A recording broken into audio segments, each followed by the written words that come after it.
Bapak, Ibu, dan saudara-saudari terkasih. Salam sejahtera, salam damai beserta Yesus Kristus. Marilah kita membaca, mendengarkan, dan merenungkan sejenak firman Allah. Bacaan pertama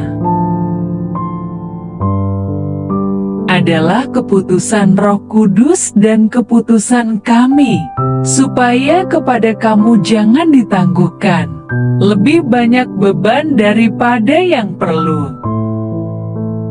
Pembacaan dari Kisah Para Rasul. Pada akhir sidang pemuka jemaat di Yerusalem yang membicarakan soal sunat, maka rasul-rasul dan penatua-penatua beserta seluruh jemaat itu mengambil keputusan untuk memilih dari antara mereka beberapa orang yang akan diutus ke Antiokhia bersama-sama dengan Paulus dan Barnabas, yaitu Yudas yang disebut Barsabas dan Salas. Keduanya adalah orang terpandang di antara saudara-saudara itu. Kepada mereka diserahkan surat yang bunyinya, "Salam dari rasul-rasul dan penatua-penatua, dari saudara-saudaramu kepada saudara-saudara di Antiokhia, Syria dan Kilikia yang berasal dari bangsa-bangsa lain. Kami telah mendengar bahwa ada beberapa orang di antara kami yang tiada mendapat pesan dari kami, telah menggelisahkan dan menggoyangkan hatimu dengan ajaran mereka. Sebab itu, dengan bulat hati kami telah memutuskan untuk memilih dan mengutus beberapa orang kepada kamu bersama-sama dengan Barnabas dan Paulus yang kami kasihi, yaitu dua orang yang telah mempertaruhkan nyawanya karena nama Tuhan kita Yesus Kristus.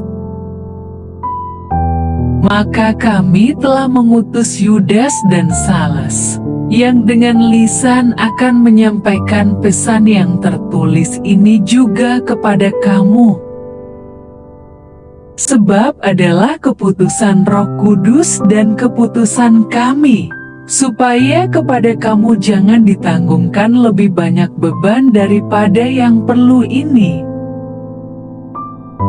Kamu harus menjauhkan diri dari makanan yang dipersembahkan kepada berhala, dari darah, dari daging binatang yang mati dicekik, dan dari percabulan. Jikalau kamu memelihara diri dari hal-hal ini, kamu berbuat baik. Sekianlah, selamat." Setelah berpamitan, Yudas dan Salas berangkat ke Antiokhia. Di situ mereka memanggil seluruh jemaat berkumpul, lalu menyerahkan surat itu kepada mereka. Setelah membaca surat itu, jemaat bersukacita karena isinya yang menghiburkan. Demikianlah sabda Tuhan. Terpujilah Kristus. Mazmur tanggapan. Aku mau bersyukur kepadamu, ya Tuhan di antara bangsa-bangsa. Hatiku siap, ya Allah, hatiku siap. Aku mau menyanyi, aku mau bermazmur. Bangunlah, hai jiwaku, bangunlah, hai gambus dan kecapi, aku mau membangunkan fajar. Aku mau bersyukur kepadamu di antara bangsa-bangsa, ya Tuhan. Aku mau bermazmur bagimu di antara suku-suku bangsa, sebab kasih setiamu besar sampai ke langit, dan kebenaranmu sampai ke awan-awan. Tinggikanlah dirimu mengatasi langit, Ya Allah, biarlah kemuliaan-Mu mengatasi seluruh bumi.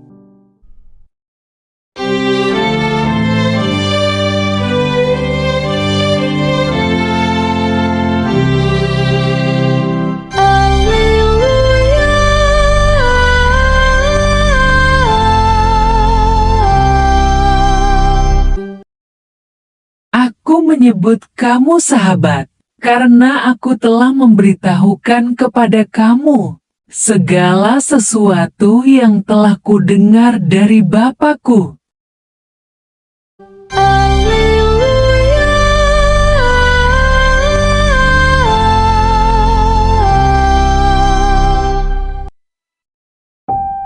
Tuhan bersamamu dan bersama rohmu. Inilah Injil suci menurut Yohanes. Dalam amanat perpisahannya, Yesus berkata kepada murid-muridnya, "Inilah perintahku, yaitu supaya kamu saling mengasihi, seperti aku telah mengasihi kamu." Tidak ada kasih yang lebih besar daripada kasih seorang yang memberikan nyawanya untuk sahabat-sahabatnya. Kamu adalah sahabatku, jikalau kamu berbuat apa yang kuperintahkan kepadamu. Aku tidak menyebut kamu lagi hamba, sebab hamba tidak tahu apa yang diperbuat oleh tuannya. Tetapi, aku menyebut kamu sahabat, karena aku telah memberitahukan kepada kamu segala sesuatu yang telah kudengar dari Bapa-Ku. Bukan kamu yang memilih aku, tetapi akulah yang memilih kamu, dan aku telah menetapkan kamu, supaya kamu pergi dan menghasilkan buah dan buahmu itu tetap. Supaya apa yang kamu minta kepada Bapa dalam namaku, diberikannya kepadamu. Inilah perintahku kepadamu, kasihilah seorang akan yang lain. Demikianlah sabda Tuhan, terpujilah Kristus. Renungan Injil. Bapak, Ibu, dan saudara-saudari terkasih dalam Kristus Yesus.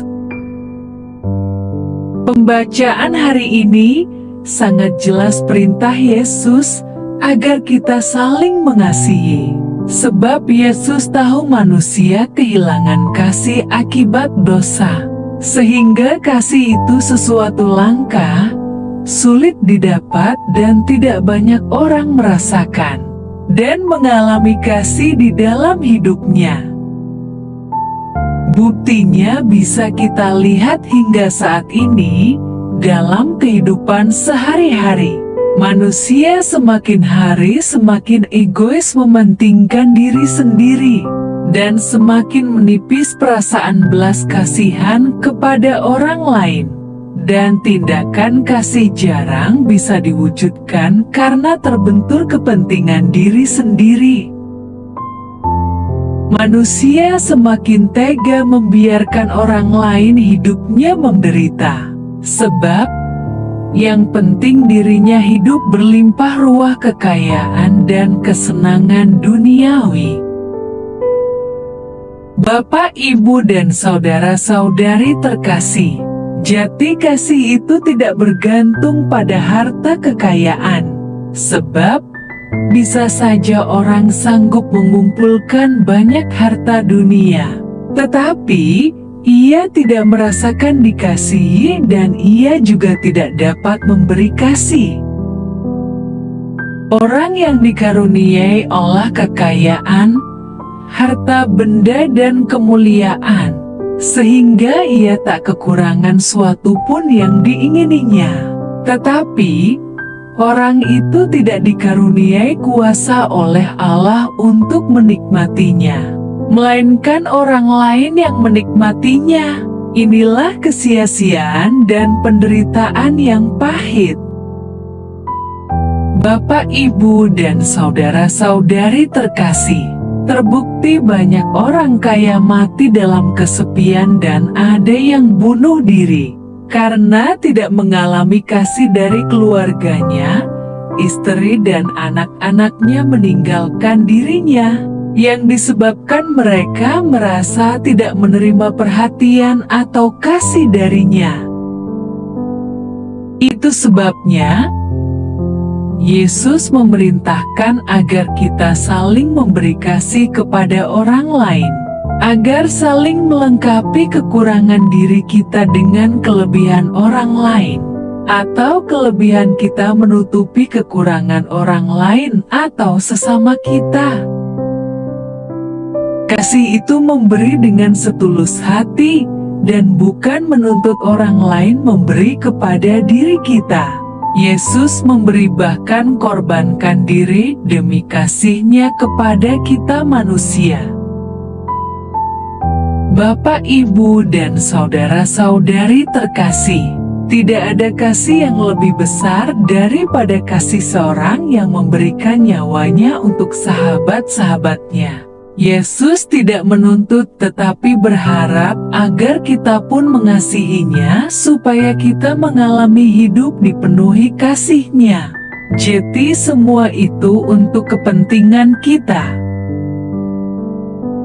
Marilah berdoa. Allah Bapa, sumber pengharapan, Engkau telah mengikat perjanjian dengan semua orang melalui Yesus yang terurapi. Semoga kami selalu berpegang teguh pada Dia dan berkembang menjadi umat yang patuh setia. Dengan pengantaraan Yesus Kristus, Putra-Mu, Tuhan kami, yang bersama Dikau dalam persatuan Roh Kudus, hidup dan berkuasa Allah sepanjang segala masa. Dalam nama Bapa, Putra, dan Roh Kudus. Amin. Terima kasih sudah mendengarkan dan merenungkan firman Allah. Jangan lupa subscribe dan jangan lupa juga aktifkan loncengnya. Terima kasih, Tuhan Yesus memberkati.